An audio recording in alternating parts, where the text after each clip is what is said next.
I'd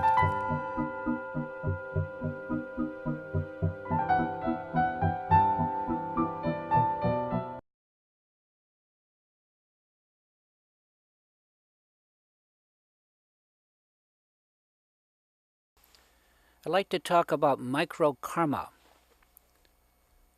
The problem with great moments of insight is that I tend to naturally want to repeat them, to have them happen again, just as they were, or even better. And that wish on my part is kind of like a death sentence. It's a sure sign that these experiences will never come again, at least not like that. And it gets worse. Not only will those pure moments not reoccur, but my labeling them as best or desirable immediately puts a filter between me and that possibility.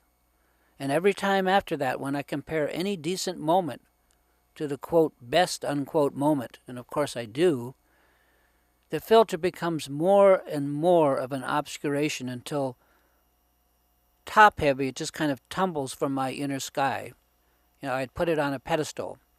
What was a pole star in my inner life has become an anchor, basically pulling me down.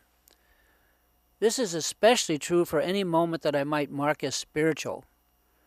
So for me, so-called spiritual progress too often turns into one of those one step forward and two steps back processes that quickly mark a point of diminishing returns for me, like the return of that experience. It won't return, and certainly not like that.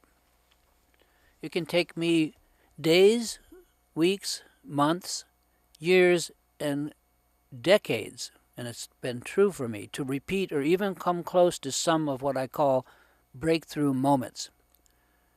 I like to joke with myself about it, and an analogy that I use is that of being held underwater by life and finally coming up for air and getting a breath, and then wanting that air so badly that I hold my breath so I won't lose it. That would be me. Of course, I can only hold my breath so long before life knocks it out of me in an attempt to start me breathing again, much like the doctors slap the newborn's butt to make the baby breathe. Life does that to me every time.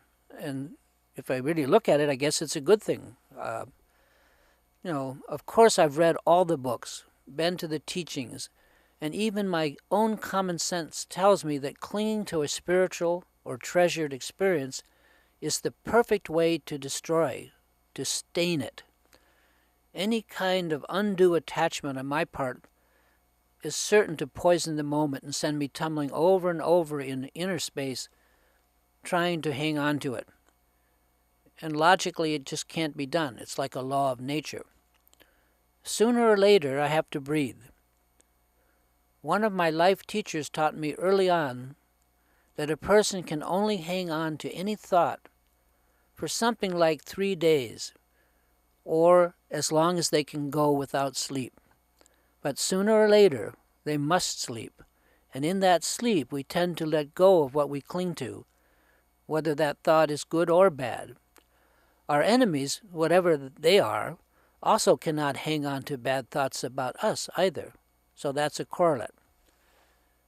Like the hummingbird on a flower, we're meant to just sip the flowers of life on the fly, so to speak, and then move on. We dare not hold on to anything if we want to live.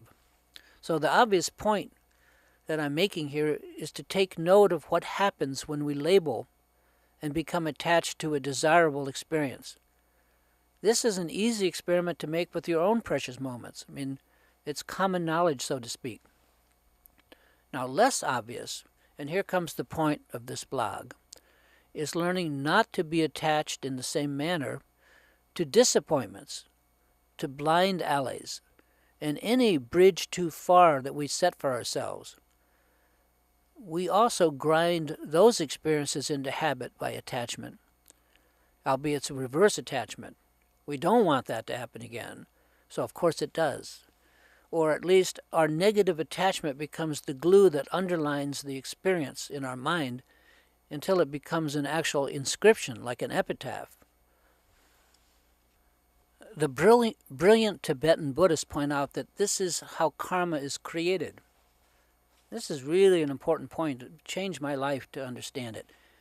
Not just in the big mistakes that we make in life, but much more insidiously in the perpetual rain of self-judgment and negative attachments that we record in our mind stream each and every day, and for most of us, almost every moment.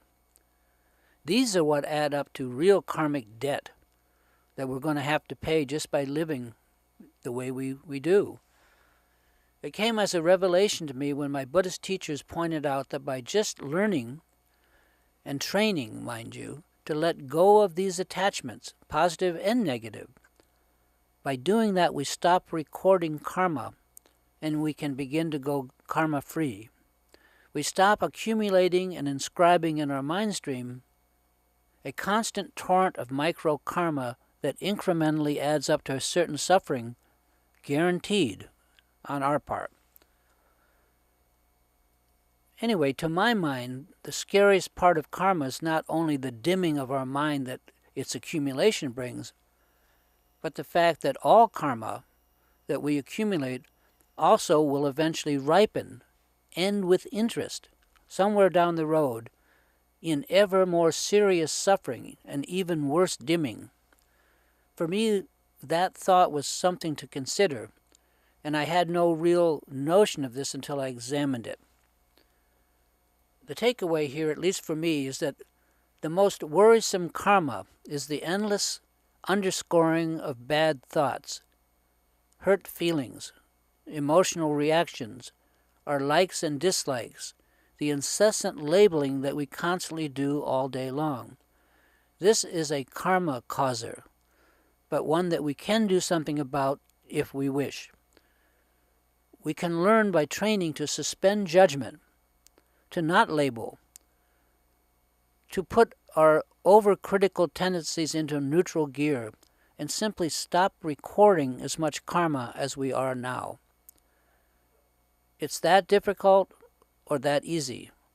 And yes, it takes work, and that is why some of us learn to train our minds through appropriate meditative practices so as to not underscore, inscribe, and endlessly record and accumulate this micro-karma. In other words, as they say, don't sweat the small stuff.